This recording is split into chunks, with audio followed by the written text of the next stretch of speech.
den Ball verfehlt und die Ungarn spielen sich frei. In der vorletzten Spielminute stürmt Ungarn durch Hidekuti. Aber Morlock bremst ihn auf der Mittellinie. Eckel aus Kaiserslautern am Ball. Maria, die Verlesung ist beendet.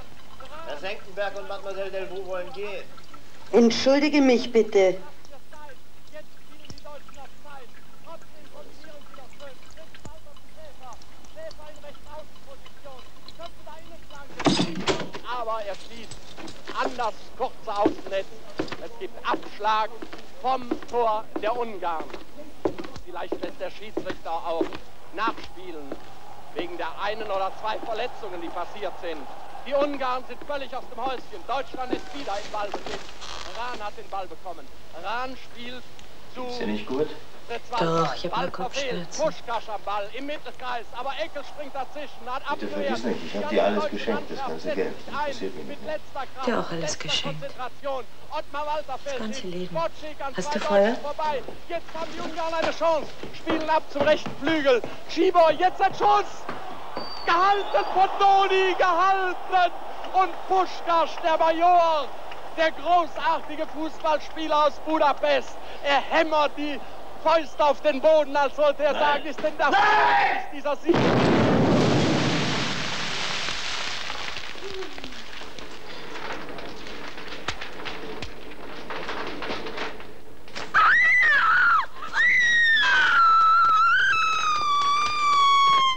Frau Braun! Frau Braun!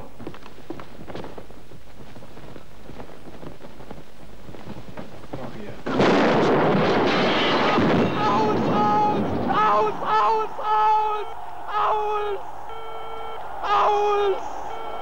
Deutschland ist Weltmeister, schlägt Ungarn mit 3:2 Toren im Finale in Bern.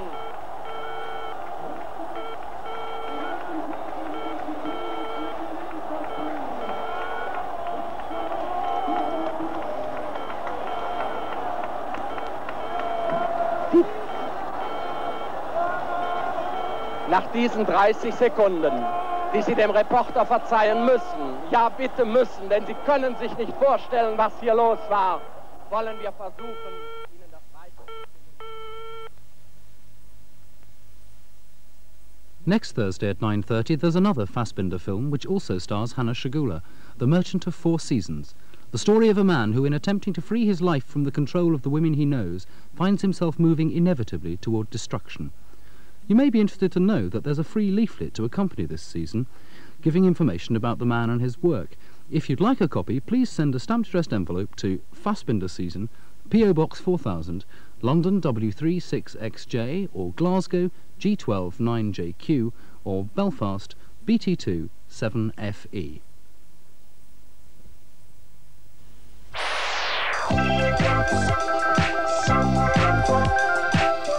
Summer and a new season of drama here on 4.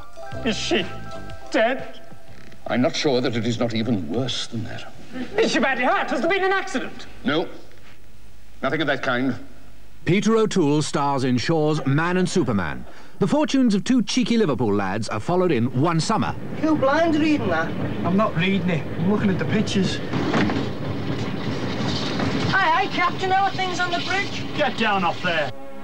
The Charterhouse of Parma is set in war-torn Italy. Allow me to explain. I am not Giuseppe Vasi. I am also not a maker of barometers. He's a spy. Take him away. I'm thinking of going into politics. Anthony Hopkins stars in A Married Man. You think you're doing what? Go into politics. Have you got a boyfriend? Not really. Perhaps you should look for an older man. A Married Man, just part of a new season of drama that's summer here on 4. Next tonight, journalist Oliver Pritchard gives his opinions on the way the press has reported the news of the week in What the Papers Say. Hiring a car? We have Fiestas, Maestros and Sierras at low, low prices. Ring Cartel Self-Drive on 01 278 6001. Done all that, Cinderella. All over it. Whomsoever this slipper fits, I shall marry. Oh, it'll be me. I shall go. Life, unfortunately, doesn't always live up to our expectations. It's it! It's mine! Oh, my darling! Hirondelle, on the other hand, always does. So why can't life be more like Hirondelle? All it needs is a woolly sock. It never lets you down.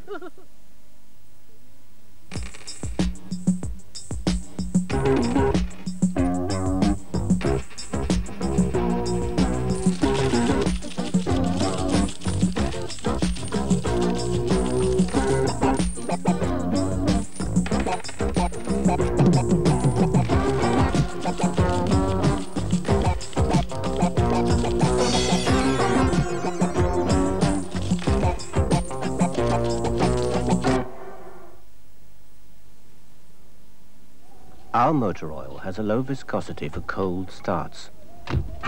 It also protects against bearing wear and corrosion, which is why Nicky Lauder uses it in the car he drives to work. But our formula also gives maximum protection at high speeds, which is why Nicky relies on it in the car he drives after he gets there. Unipart Super Multigrade, Formula 1, M1, same one. Are you letting off steam every time you want a cup of coffee? If you want a really great cup of coffee in your office, call Cory, and for no capital outlay, they will install their free brewer. With fast, efficient, free ingredient delivery and servicing, this means trouble-free coffee breaks with a really great cup of coffee for just a few pence. The next time you fancy a real cup of quality coffee, call Cory on 01388 1122 and find out more about the Cory Office Coffee Plan. Call Cory.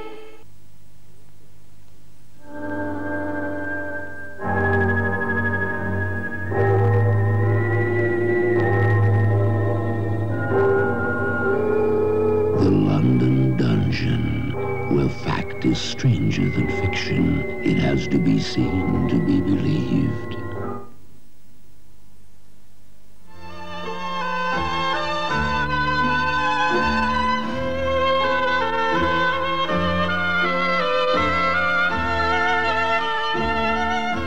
Cheesemaster's Choice from Dairy Crest. In our experience, the best tasting cheese you can buy.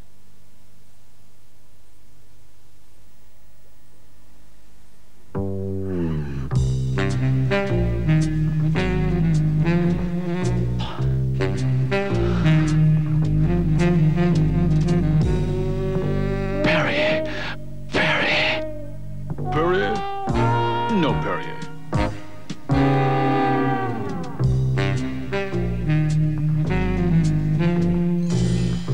Once you discover Perrier, nothing else will do.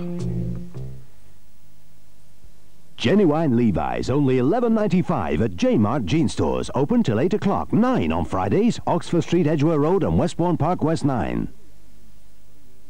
Spree lands Trevor in a dilemma in this week's episode of The Bounder. We aren't making the best of ourselves, are we, sir? Aren't we? What exactly can I do for you? Oh, I was looking for a cardigan. I have the very thing. Excuse me, Trevor. Thank you.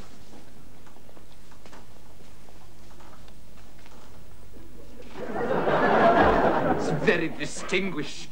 I don't look too bad, do I? Quite nice. How much? £74.95. It doesn't pay, to be honest, anymore. Yes, but did you get anything? Oh, yes, I got a very nice tie. What about the cardigan? But they wanted nearly £80 for it, and I wasn't paying that. Oh, no. What's that? What? Good Lord. What is it? Trevor turns to shoplifting. That's The Bounder, tomorrow evening at 7:30 on ITV.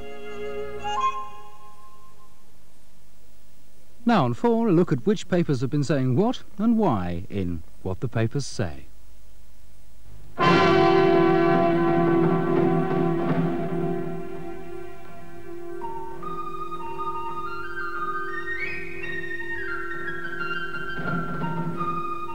This week, What the Papers Say is presented by Oliver Pritchett of the Sunday Telegraph. Good evening. For the last couple of weeks, Fleet Street has been preoccupied with the case of the notorious Yorkshire opportunist. This is the man who has been helping a certain Sunday newspaper with its inquiries. Blood money. Storm over police chief's Ripper story. A fresh Yorkshire Ripper storm broke last night as it was revealed that the police chief who led the hunt for the mass killer is selling his story to a Sunday newspaper. The man was Ronald Gregory, former Chief Constable of West Yorkshire, The paper was the Mail on Sunday, and the price was said to be £40,000. The Ripper's wife expressed her distaste. Ripper wife slams police chief. Sonia's anger over blood money. Deal. 5 months after the Press Council's damning report on checkbook journalism in the Ripper case, it's amazing that any newspaper should venture into that seedy territory again. Mrs. Doreen Hill, mother of the Ripper's last victim, and the woman who forced the Press Council into that inquiry, was clearly distressed by this development. Police chiefs will be hoping for bigger and better crimes after Mr. Gregory's payout. Policemen have said he's brought shame to the job. I hope this outcry will bring a change in the regulations governing what they can do when they retire. MPs of all parties were quick to express outrage. The Prime Minister was one of them. Maggie Fury over blood money for Ripper cop. Leon Britton, the Home Secretary, supported the protests of relatives. The Times predicted that he would soon come under pressure to re-examine the employment contracts of senior public servants with a view to preventing similar controversy in future. John Junior in the Sunday Express summoned all his powers of alliteration to condemn the former Chief Constable. I wish him joy with his loot, but may I suggest that he tells his grandchildren that he earned his money in a slightly more honourable way, like pimping in a Piccadilly pissoir. The Daily Mirror wasn't very kind either. It would be understandable if Mr. Gregory cannot sleep at nights. Unfortunately, it would not be his conscience keeping him awake. It would be the need to count his cash.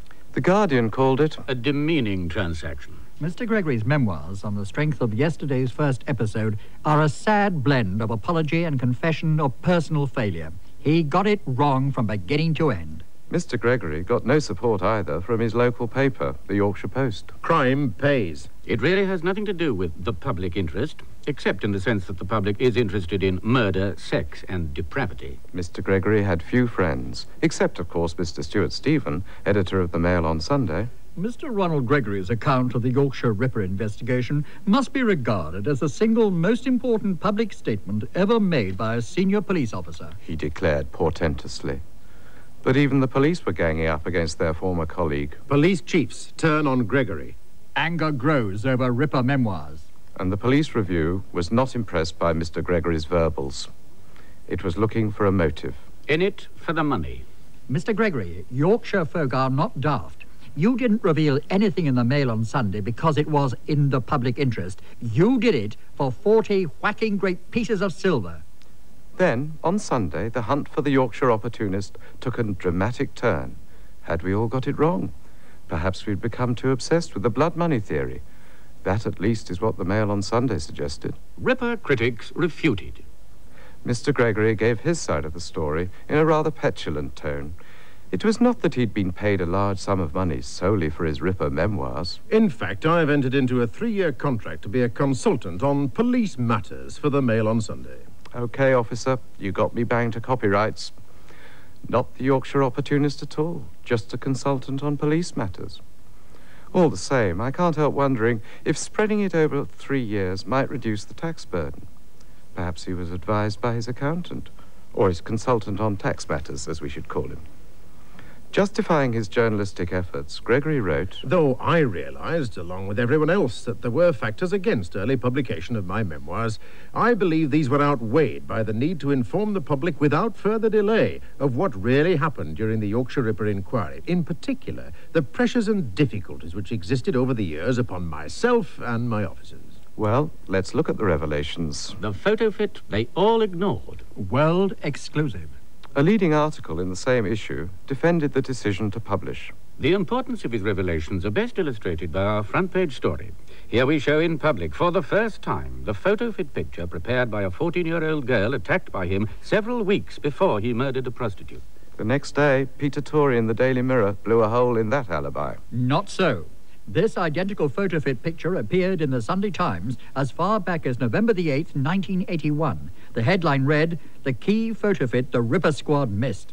For Nick Davis in The Guardian, it was more than just a question of checkbook journalism. What is worse is that his world-exclusive revelations are largely identical to old Fleet Street stories, obtained without his approval and attacked by him at the time. The Mail on Sunday leader introducing the first episode of Memoirs was as self-righteous as a watch committee. Anyone reading our pages today will know that there is nothing salacious or prurient about Mr. Gregory's story. Good heavens, no.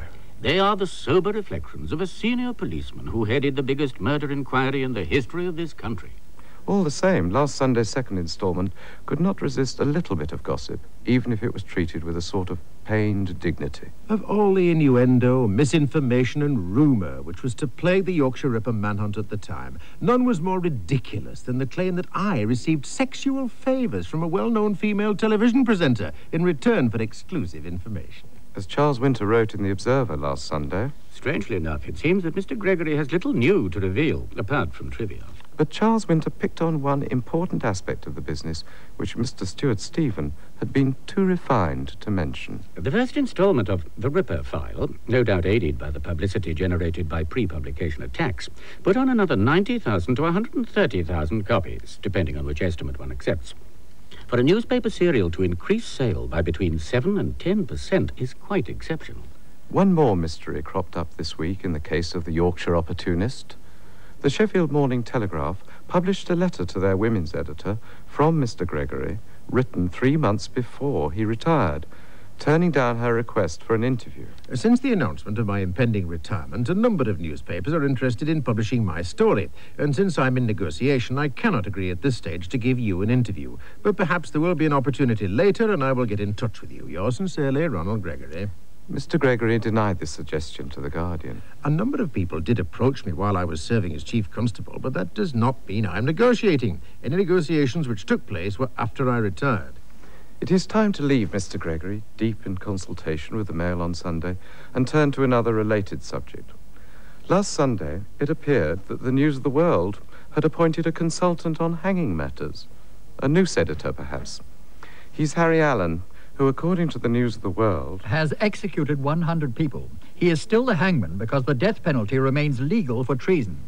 As the House of Commons prepares to debate capital punishment again, it's going to bring back the sort of journalism we thought was part of history. It's all over in 11 seconds. Mr. Allen began his story. In just over the time it takes to read this sentence, a man can be escorted from his cell to the scaffold and hanged. Well, it depends how fast you read.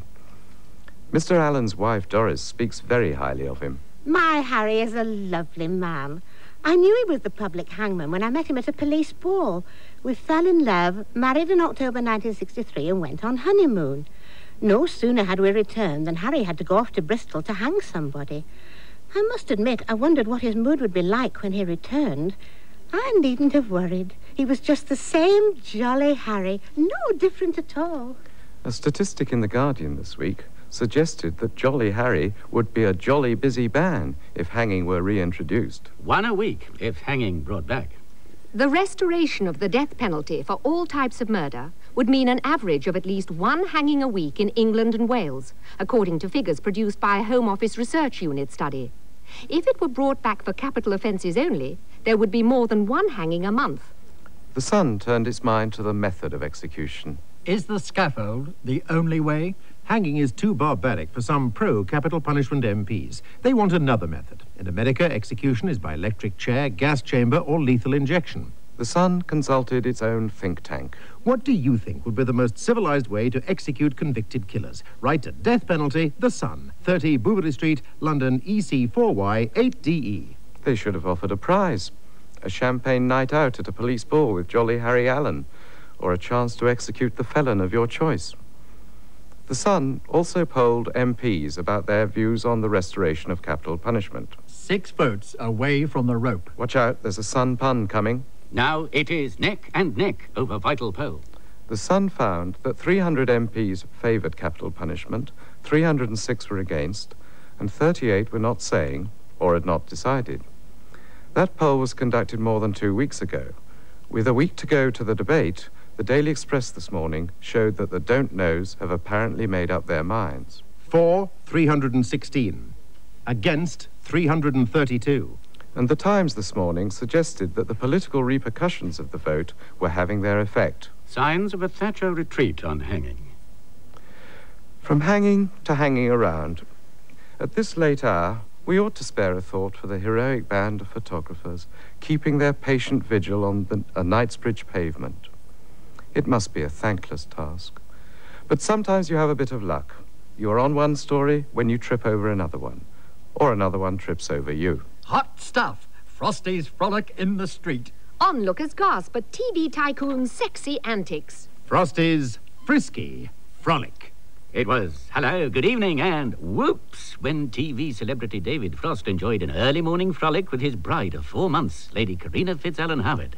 The high-spirited couple were on their way back to their Knightsbridge home after a romantic dinner for two. Do you mean to say all those photographers were really waiting half the night for Frosty to come back from dinner? Obviously, he was bowled over. Passers-by watched in amazement as Frosty and Lady Karina Fitzalan Howard rolled around on the pavement in a passionate clinch just yards from their Edgerton Crescent home. Who were these amazed passers-by? A group of pressmen waiting outside neighbouring Coustark's home couldn't believe their eyes as the couple romped around like love-struck youngsters. And they couldn't believe their luck. But as the flash guns fired, David and Karina leapt to their feet and made for their front door. And Frosty, who has made millions from his chatty TV manner, for once seemed stuck for words. As he looked up from the pavement, he stammered out, "Oh, my God, you've been waiting for coup, haven't you?" to the amused ranks of photographers. Finally, back to more serious matters. Multinational Murdoch. This week's Sunday Times, which, like the Times, the Sun and the News of the World, is owned by Rupert Murdoch, carried a review of Michael Leapman's book, Barefaced Cheek, which is all about Mr. Murdoch. The review was written by Alexander Chancellor.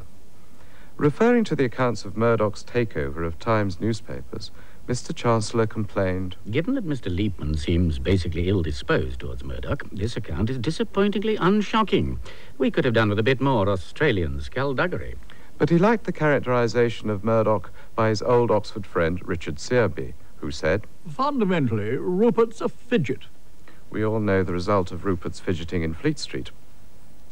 The review also mentioned that Murdoch had refused a knighthood several times. This is interesting in view of an article elsewhere in the Sunday Times by Brian MacArthur, the deputy editor. Writing about the need to strengthen the press council, Mr. MacArthur was particularly stern about the behaviour of some of Fleet Street's tabloids. Newspaper folly.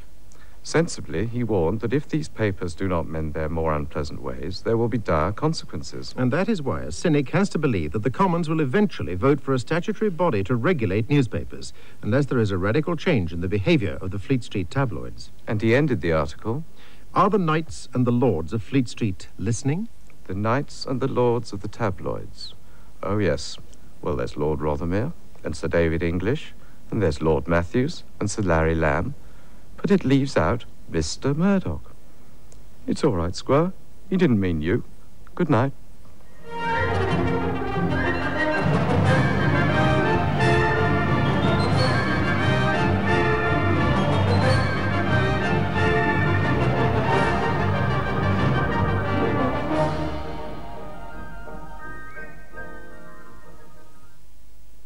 Today at 6:30, A Week in Politics takes up the question of capital punishment with a House of Commons-style debate on the subject, chaired by the ex-Speaker George Thomas. Where can you get details of more than 180 hours of television every week? StivMet. What gives the background stories to the shows and inside information on the stars? Medfist. Where do you find tasty recipes and the latest in fashion and beauty? And a whole range of money-saving bargains and free competitions. Ted Smith. Where can you write to Katie Boyle and learn what Russell Grant sees in the stars? Oh, of course. In TV Times magazine.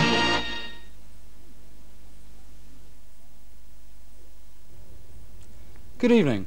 Well, if you're wondering what this motley crew of individuals is doing sitting behind me, well, they're the staff of radio station WKRP in Cincinnati, who'll be making their Channel 4 debut at 8:30 tomorrow night. And for anyone who's ever wondered quite what it's like behind the scenes of a radio station, or indeed a television station like us here at Channel 4, all I can say is give WKRP in Cincinnati a quick look. Well, we're back on the air at 5:30 tomorrow, so from all of us here, very good night.